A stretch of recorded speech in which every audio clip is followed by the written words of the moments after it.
हमारे देश में सिस्टम का सरकार का एक नया नियम बन गया है, जब बुनियादी बीमारी का इलाज ना कर पाओ तो बैन की गोली दे दो।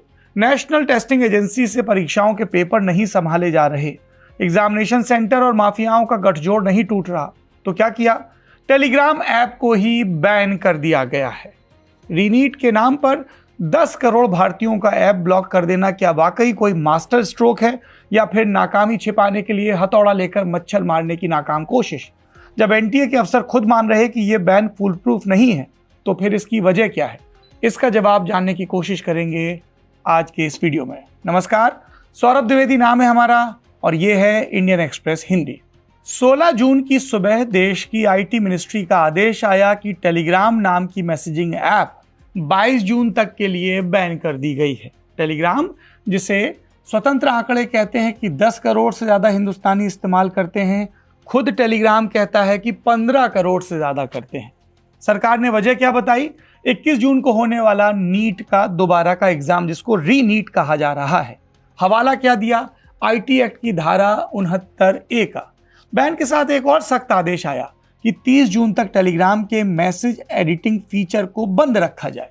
इन सब की वजह क्या है? सरकार बहादुर का क्या कहना है? आलोचकों का क्या कहना है? सबके बारे में बात करेंगे। एनटीए, नेशनल टेस्टिंग एजेंसी, सबसे पहले उसका बयान सुनते हैं। उसने इस कदम का स्वागत किया, साफ कहा टेलीग्राम पर कई चैनल पेपर लीक के नाम पर बच्चों और परिवारों को ठग रहे थे। क्या नाम थे चैनलों के? पेपर लीक्ड नीट, री नीट 2026, प्राइवेट माफिया, री नीट माफिया। एनटीए का कहना है कि इस तरह के चैनल कई लाख रुपए मांग रहे थे फर्जी पेपर लीक के बहाने। एजेंसी ने एक बात और कही कि ऐसे दावों से बच्चों और परिवारों में डर फैलता है।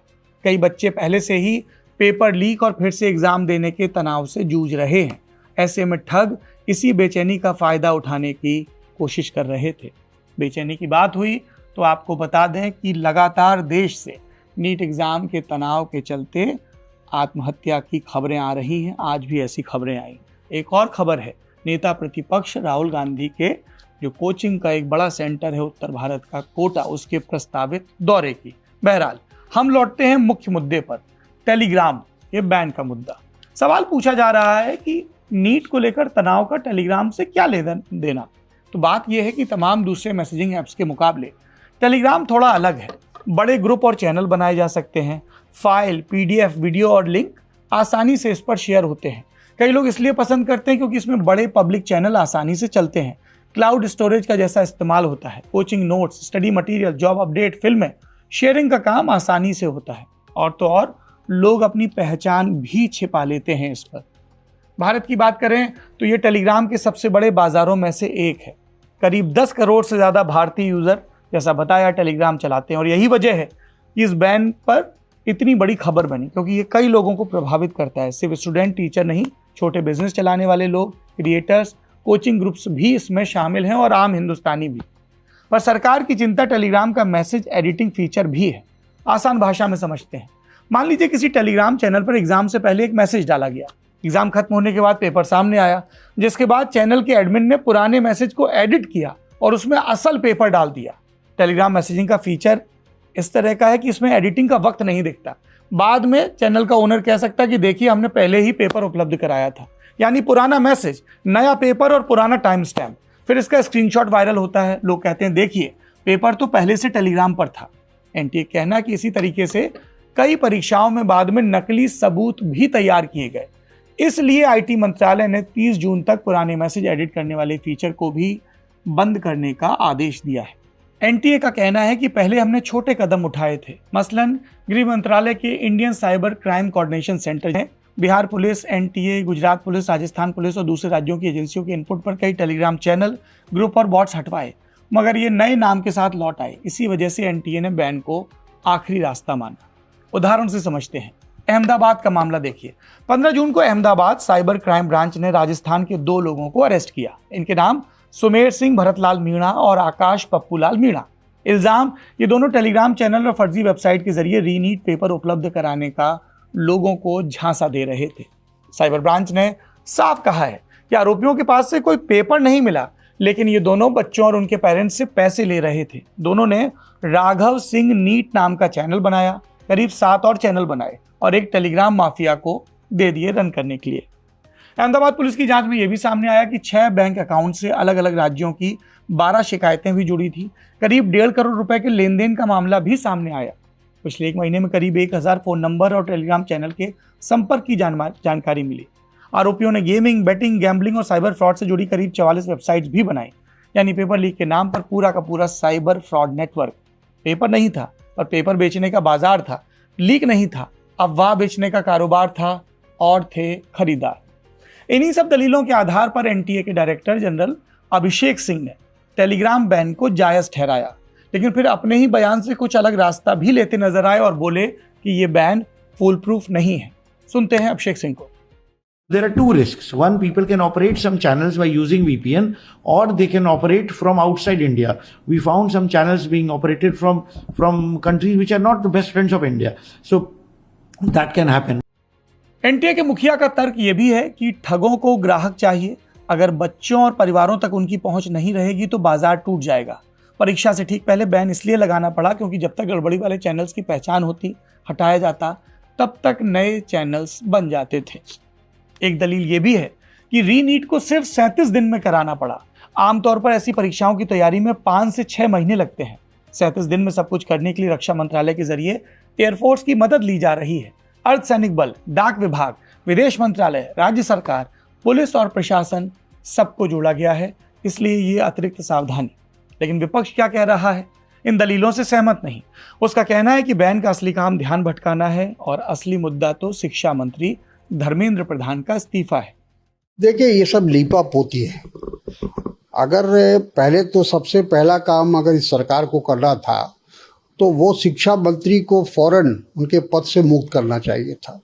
आज लाखों नहीं करोड़ों नौजवानों का भविष्य खतरे में है।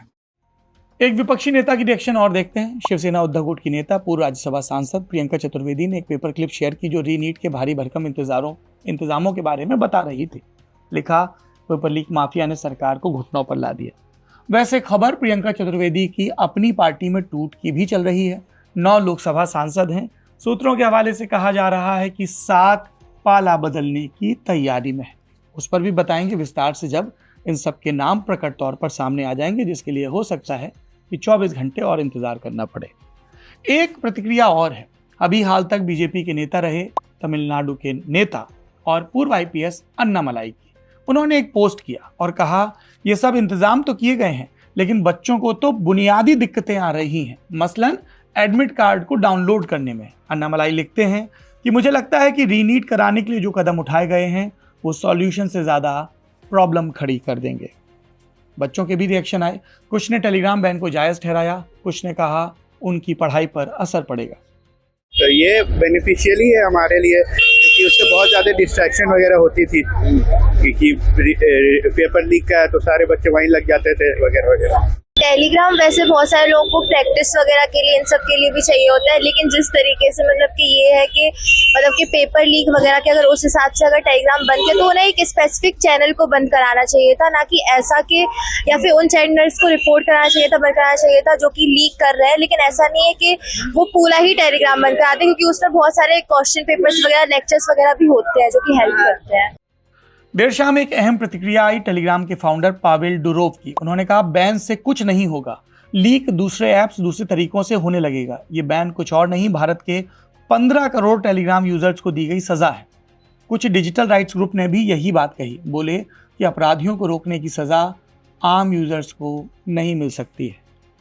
इस पूरे मसले पर आपका क्या सोचना है हमें ज़रूर बताइए, क्योंकि ये हमारे और आपके हित में लिया गया फैसला बताया जा रहा है। क्या आपको लगता है कि इस तरह से एक ऐप को बैन करने से पेपर लीक रुक जाएगा?